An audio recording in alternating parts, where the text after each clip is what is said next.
যান যাত্রাবাড়ির সাইককে বলেন হুজুর আমি দালালুল খয়রাত পড়ি, তো 3 বার আপনারে দেখবে, দেখে জিজ্ঞেস করবে তোমার এজাজত কে দিছে, তুমি যে দালালুল খয়রাত পড়ো।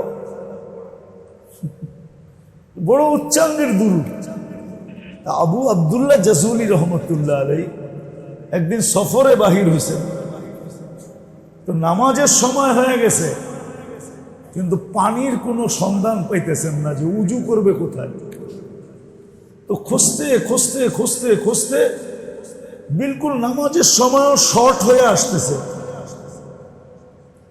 একটা কুয়া পাইছেন বটে, কিন্তু রশিও নাই বালতিও নাই। কি তো উনি পাগলের মতো ছুটতেছে, আমি রশি কই পাবো, বালতি কই পাবো, পানি উঠাইতে হবে, উজু করতে হবে, নামাজ পড়তে হবে।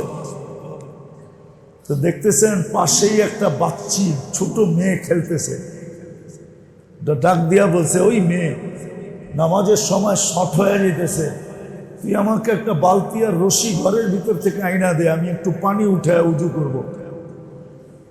তো মেয়ে জিজ্ঞাসা করতেছে তোমার নাম কি? আমার নাম আবু আব্দুল্লাহ জাজুলি। শুনতে দেরি, মেয়ে হাসা কুটা কুটা হইতে দেরি হয় না। তো আবু আব্দুল্লাহ জাজুলি রহমতুল্লাহ আলাইহি বলে তুই হাসিস কেন?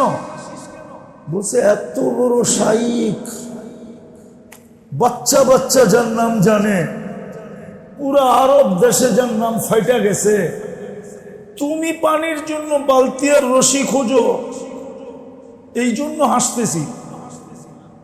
মনে হয় বোঝেন নাই। এত বড় শাইখ, এত বড় আল্লাহওয়ালা, তুমি খোঁজো পানির রশি আর বালতি, এই জন্য হাসতেছি। আবু আব্দুল্লাহ জাজুলি রহমতুল্লাহ আলাইহি বলতেছে তুই আমাকে বালতি আর রশির ব্যবস্থা কর, নামাজের ওয়াক্ত যায়। তো মেয়ে হাত ধরে বলতেছে চল আমার সাথে চলো। কুয়ার পাশে যে থুতু মেরা দিছে, পানি উছলায় উপরে।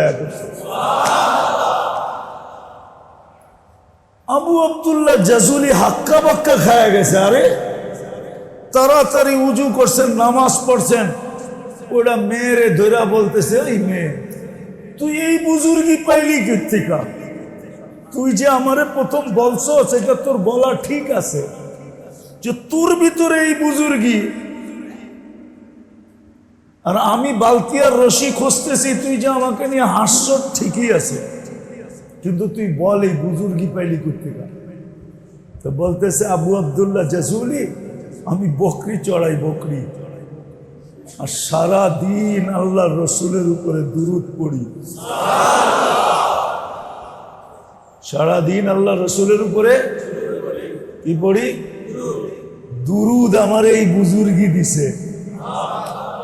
এখন আমার আর রশি বালতি লাগে না, পানি উঠাইতে চাইলে আমি থুতু দেই, পানি উছলায় উপরে আসে।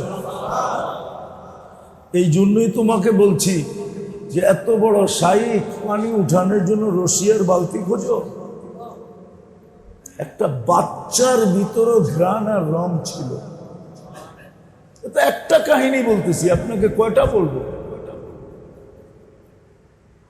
কয়টা বলবো আপনাকে। এক জমানা ছিল মুসলমানদের ভিতরে, রঙও ছিল, ঘ্রাণও ছিল, আর এইটাই লক্ষ্যবস্তু প্রত্যেক মুসলমানের ছিল। যুবক হোক, বৃদ্ধ হোক, নারী হোক, পুরুষ হোক, বরং এদের মাধ্যমেই বাচ্চাদের ভিতরে ছড়াইছে। আরেকটা কাহিনী আপনাদেরকে শুনাই। বেলাল রাদিয়াল্লাহু তাআলা আনহু যখন স্বপ্নে দেখার পরে মদিনা মুনাওয়ারায় আসছেন, আল্লাহ রসুল যখন স্বপ্নে বলছে বেলাল মদিনা কেন ছেড়ে দিলা, সিরিয়ার রাজধানী দামেস্কে কেন চলে গেলা, আমাদের সাক্ষাতে কেন আসো না, ফাজাইলের কিতাবে আছে। তো উনি যখন আসছে তো সবাই আজানের জন্য বলছে, কিন্তু উনি কারো কথায় রাজি হন নাই, যে না আমার পক্ষে আজান দেওয়া সম্ভব না। কেন আজান তো যখন দিতাম তখন আল্লাহ রসুল সামনে থাকতেন, রাসূলুল্লাহ সাল্লাল্লাহু আলাইহি ওয়াসাল্লাম সামনে থাকতেন, আর আমি দেখা দেখা বলতাম আশহাদু আন্না মুহাম্মাদার রাসূলুল্লাহ। এখন কি দেখা বলবো? আজান দিতে পারবো না। তো মদিনাবাসী ভাবছে আমরা বললে কাজ হবে না, দেখি হাসান হোসাইন বললে হয় কিনা। তো সবাই হাসান হোসাইন রাদিয়াল্লাহু তাআলা আনহুর কাছে গেছেন, যে বলছেন আপনারা দুইজন বললে মনে হয় বেলাল রাজি হবে। তো দুইজন আইসা বলতেছে চাচা বেলাল। তো বলছে কি হয়েছে? বলছে একটা আজান শোনায় দাও না, এক ওয়াক্তের আজান দাও। তো বলছে সবাইরে ফেরত দিছি, তোমাদের দুইজনকে ফেরত দিতে পারবো না। কেন তোমাদের ফেরত দেওয়া মানে রাসূলুল্লাহকেই ফেরত দেওয়া। কেন আমার চেয়ে বেশি তো কেউ জানে না তোমাদেরকে রাসূলুল্লাহ সাল্লাল্লাহু আলাইহি ওয়াসাল্লাম কত ভালোবাসতেন, কেমন কলিজার টুকরা তোমরা ছিলা। তো যখন আজান দিতেছিলেন তো পুরো মদিনা মুনাওয়ারা কান্নার রোল চলতেছিল। নারী কাঁদতে ছিল, পুরুষ কাঁদতে ছিল, যুবক কাঁদতে ছিল, বৃদ্ধ কাঁদতে ছিল। ওই অতীত জমানার কথা মনে উঠছে, আল্লাহ রসুলের জমানার। তো বাচ্চা মার কোলের ভিতরে বসে আছে, মার কান্না দেখা জিজ্ঞাসা করতেছে মা, ও মা কাঁদিস কেন? তো বলছে ওই যে বেলাল চলে আসছে, আজানের ধ্বনি আসতেছে। আল্লাহ রসুলের জমানায় যখন বেলাল আজান দিত, ওই দৃশ্য আমাদের চোখের সামনে ভাসতেছে, ওই দৃশ্যের কারণে কাঁদতেছি। ছেলে বলতেছে মা বেলাল তো আসলো, আজান তো হইল, তোমাদের দিল ঠান্ডা তো হইল, কিন্তু আমাকে বলো আমাদের রসুল কবে আসবে আর আমরা রসুলকে কবে দেখব? আমরা বাচ্চারা রসুলকে কবে দেখব? রাসূলুল্লাহ সাল্লাল্লাহু আলাইহি ওয়াসাল্লামকে আমরা কবে দেখব? তো যখন মুসলমানের এক শ্রেণীর ভিতরে প্রত্যেক যুবক যুবতী, নারী পুরুষ, এদের ভিতরে যখন যে দুটা বলতেছিলাম যে যেটা একমাত্র উদ্দেশ্য ছিল রং আর গ্রাণ, ইসলামের রং ইসলামের গ্রাণ, এটাই প্রত্যেক মুসলমানের লক্ষ্যবস্তু ছিল।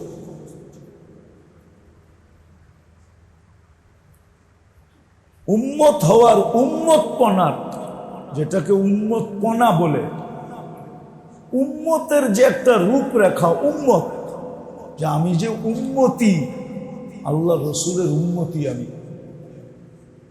এই যে উম্মতির একটা আসল যে একটা কি বলে এটাকে রূপরেখা, এটা প্রত্যেক মুসলমানের লক্ষ্যবস্তু ছিল।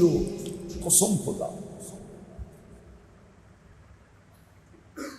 তখনই ইসলাম ছড়াইতেছিল, বাড়তেছিল বাড়তেছিল বাড়তেছিল, সব জায়গায় ছড়াইতেছিল।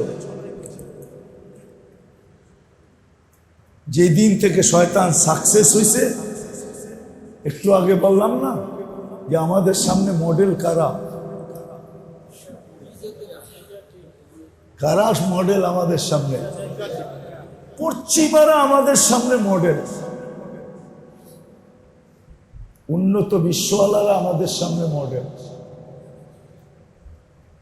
এদেরকে আমরা মডেল বানাইছি। আমাদের যুবক, আমাদের যুবতী, আমাদের নারী, আমাদের পুরুষ, আমাদের শিক্ষিত, আমাদের অশিক্ষিত, ডালাও পাবে 99% জন মুসলমান, ওর মডেল হইল বিজাতি। ওদের মতো বাড়ি চায়, ওদের মতো ঘর চায়, ওদের মতো কাপড় চায়, ওদের মতো চোপড় চায়, ওদের মতো খাওয়া চায়, ওদের মতো লওয়া চায়, ওদের মতো উঠা চায়, ওদের মতো বসা চায়, ওদের মতো চলা চায়, ওদের মতো ফিরা চায়। মুহ মে ইট, বগল মে ইট, মুহ মে শেখফরি। আমাদের তো লজ্জা আসা উচিত যে আমরা কি করে নবীর শাফাত চাই। কি করে চাই নবীর শাফাত? কি করে চাই আল্লাহর নসরত আর মদদ? ইব্রাহিম ইবনে আদম রহমতুল্লাহ আলাইকে জিজ্ঞাসা করছিল, ইব্রাহিম চোখের পানি দিয়ে তো দোয়া করি, হাত উঠাইতে দেরি, পানি প্রবাহিত হইতে দেরি হয় না, ঝরতে দেরি হয় না, কিন্তু ইব্রাহিম দোয়া কবুল হয় না কেন? অনেকগুলা কথা বলছেন, এটার ভিতরে এটাও বলছেন যে মুহাম্মদুর রাসূলুল্লাহ সাল্লাল্লাহু আলাইহি ওয়াসাল্লামের সাথে বাগাওয়াতি, গাদ্দারি, আর তুমি চাও তোমার দোয়া মাথার উপরে উঠো। আর এটা তো চোখের পানি, চোখের পানি যদি আটলান্টিকের মতো প্রবাহিত হয় তারপরও দোয়া মাথার উপরে উঠবে না। এ তো কয়েক ফোঁটা পড়ে। তোমার চোখ যদি আটলান্টিকের মতো প্রবাহিত হয় তারপরও দোয়া মাথার উপরে উঠবে না, কারণ তুমি গাদ্দারি করতেছো মুহাম্মদুর রাসূলুল্লাহ সাল্লাল্লাহু আলাইহি ওয়াসাল্লামের সাথে। ওনার সাথে গাদ্দারি আর চাও দোয়া কবুল হোক। এক সময় মেরে দোস্ত, খোদার কসম, আমার কথা মানে কাজে দিবে, নাহলে কাজে দিবে না। কবরে চলে যাব, পিছে যারা রেখা যাব ওরা আমাদেরটাই লুটা পুটা খাবে, আপনি যা রেখা যাবেন ওটাই খাবে। আপনাকে কিছু উপকারের জায়গায় প্রতিদিন দেখবেন অপকার করতে থাকবে।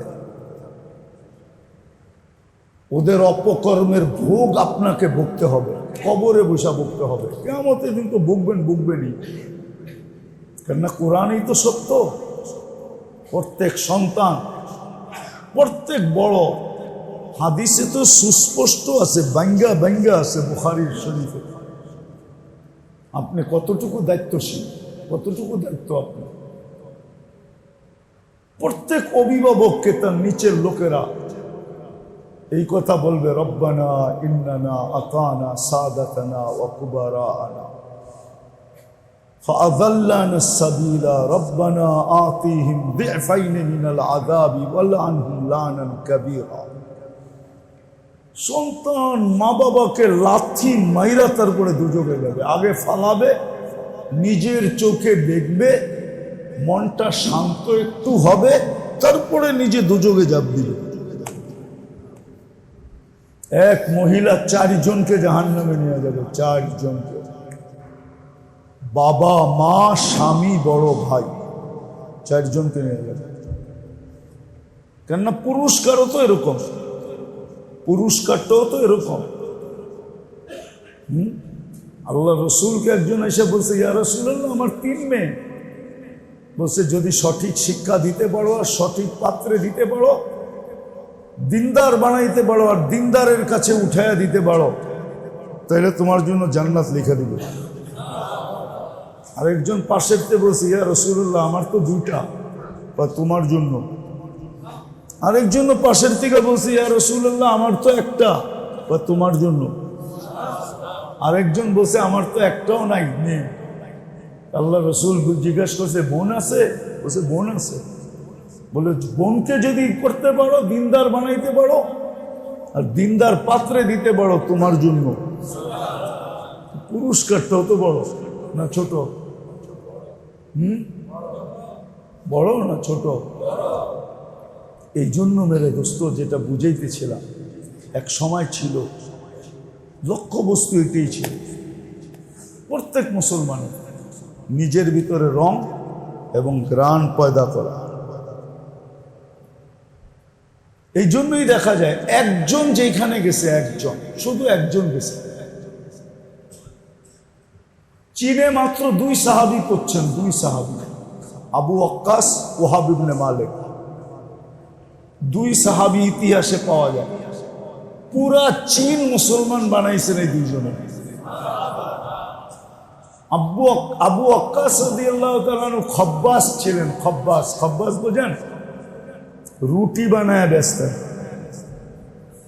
খুবস। উনি রুটি বানায় বেচতেন, উনি ভালো রুটি বানাইতে জানতেন। রুটি বানায় বেচা পুরা ইসলাম, পুরা চীনে ইসলাম ছড়াইছেন 2 জনে মাত্র।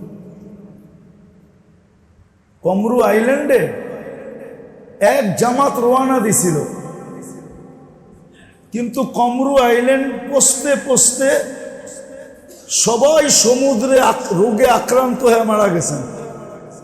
শুধু উসমান রাদিয়াল্লাহু তাআলা আনহু 14 বছরের ছেলে যায় পড়ছেন,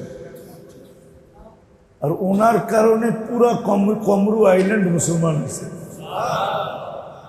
এখনো কমরু আইল্যান্ডের নিয়ম হলো কুকুর পালতে পারবেন না, কুকুর পালা নিষেধ, কুকুর নিয়ে যাওয়া নিষেধ।